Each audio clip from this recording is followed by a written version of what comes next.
আহিরি নিজেকে শেষ করে দেওয়ার সিদ্ধান্ত নিলে রাঙা ছুটে গিয়ে আহিরিকে বাঁচায় আর বলে, তুই কেন নিজেকে শেষ করতে চাইছিস বল। আহিরি বলে, তুমি আমার আর একলব্যর মধ্যে ঢুকে গেছো। তোমার সাথে একলব্যর বিয়ে হয়ে যাওয়ার পর তোমাদের সম্পর্কটা গাঢ় হয়ে গেছে। এই সমস্ত কিছু দেখে আমার মাথা ঠিক ছিল না, তাই তো আমি অন্যায় কাজের সাথে যুক্ত হয়ে পড়েছিলাম। একের পর এক ভুল করে গেছি। এখন একলব্য জানতে পারলে আমায় কোনোদিনও ক্ষমা করবে না। তাই তুমি আর একলব্য ভালো থেকো, আমি তোমাদের মধ্যে থেকে সরে যাচ্ছি।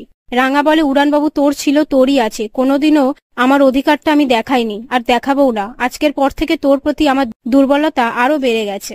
সব ঠিক হয়ে যাবে দেখিস। আহিরি বলে, কিচ্ছু ঠিক হবে না, তোমার কাছে তো সব প্রমাণ আছে। রাঙা বলে, আমার কাছে প্রমাণ নেই, সেটা চুরি হয়ে গেছে। আহিরি বলে, প্রমাণ যদি অন্য কারোর হাতে চলে যায়? রাঙা বলে, তুই সেই সব নিয়ে চিন্তা করিস না, আর এই সমস্ত ভাবনা একদম মাথা থেকে সরিয়ে দে।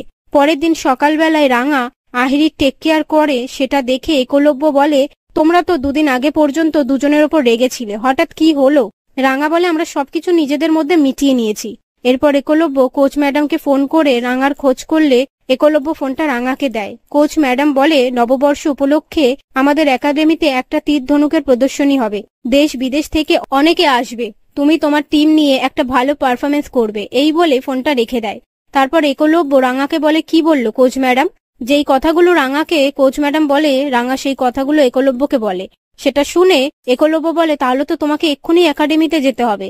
রাঙা বলে, আমি মাকে গিয়ে বলে আসি।